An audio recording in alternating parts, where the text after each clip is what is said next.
নমস্কার বন্ধুরা, আমি তুহিন। তুহিন রিভিউলজি চ্যানেলে আপনাদের প্রত্যেককে স্বাগত জানাই।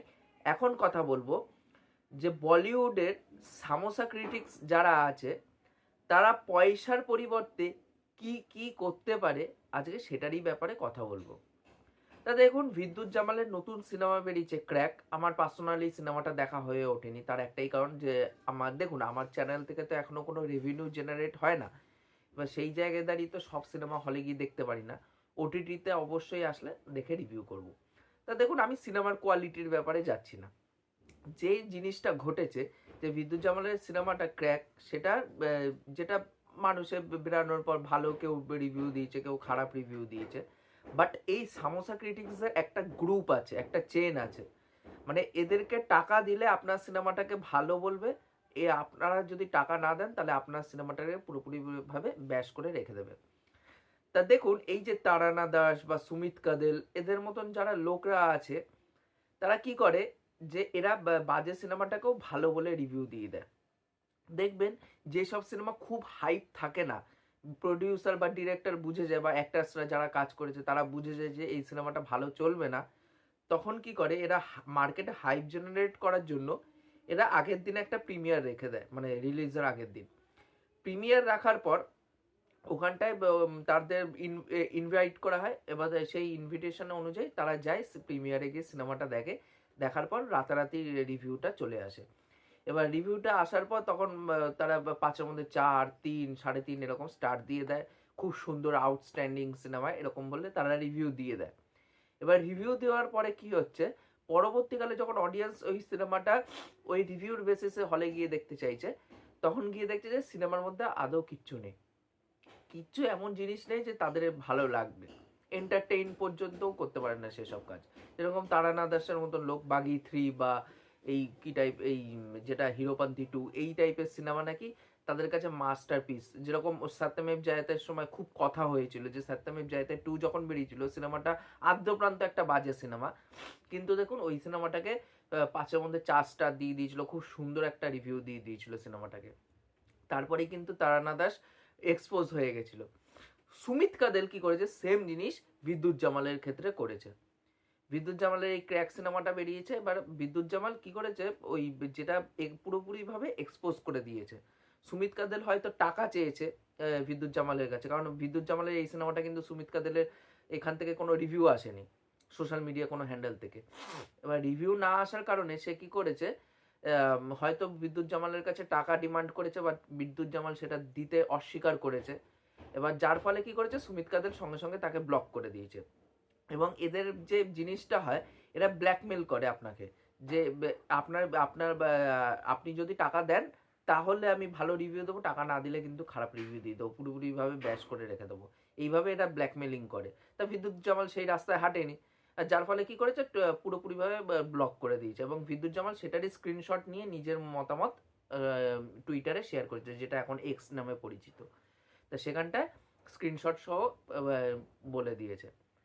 এইবার এই যে এই তারানা দাস, সুমিত কাদেল, এইসব লোকেরা করতেই থাকবে। আজকে আমি বলুন বা আপনি বলুন বা রামশ্যাম যদুমধু আরো 10টা ইউটিউবার বলুক, এরা কিন্তু কখনোই, মানে আমাদের ভিডিওতে বললে এরা কখনোই শুধরাবে না, এরা নিজেদের কাজ নিজেরা করে যাবে।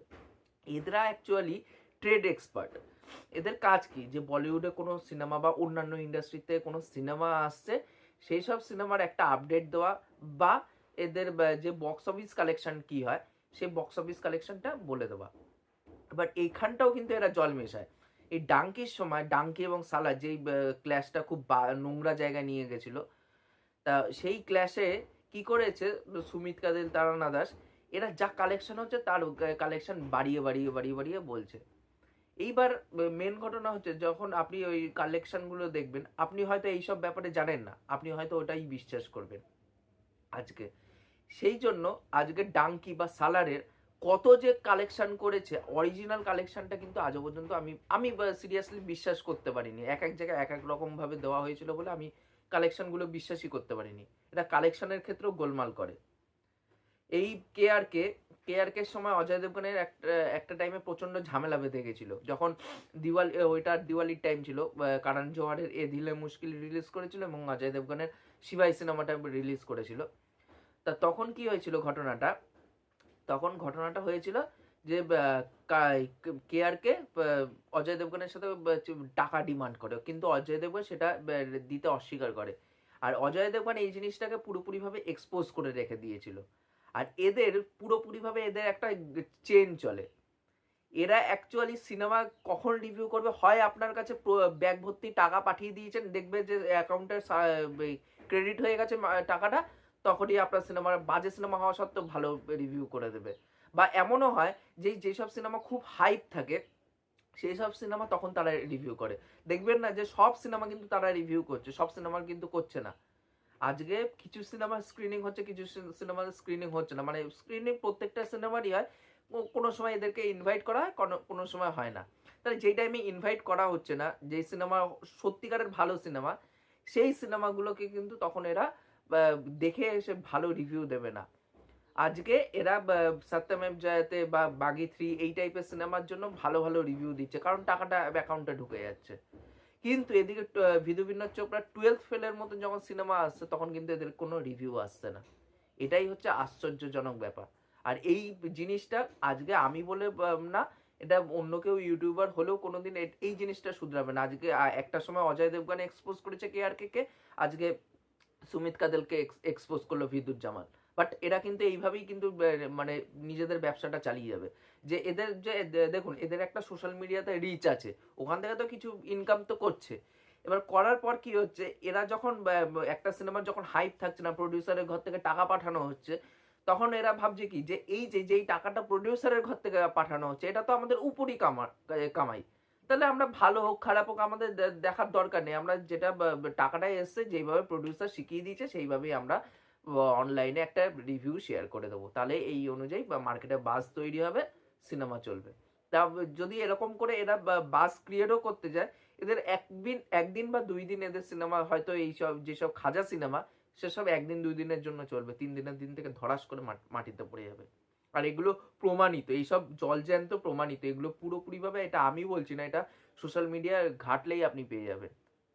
আর এদের এইভাবেই চলতে থাকবে এইসব ব্যাপারে।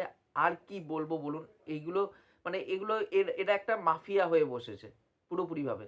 আর যে আপনি টাকা দিলে ভালো রিভিউ, টাকা না দিলে খারাপ রিভিউ, এই ব্যাপারে আর কিচ্ছু বলার নেই। তাই এই ছিল আমার ওভারঅল বক্তব্য। ভিডিওটি ভালো লাগলে অবশ্যই লাইক শেয়ার সাবস্ক্রাইব করে দিয়ে যাবেন, তাহলে মোটিভেশন পাবো আগে নতুন নতুন ভিডিও বানানোর জন্য। এখনকার মতন টাটা, বাই।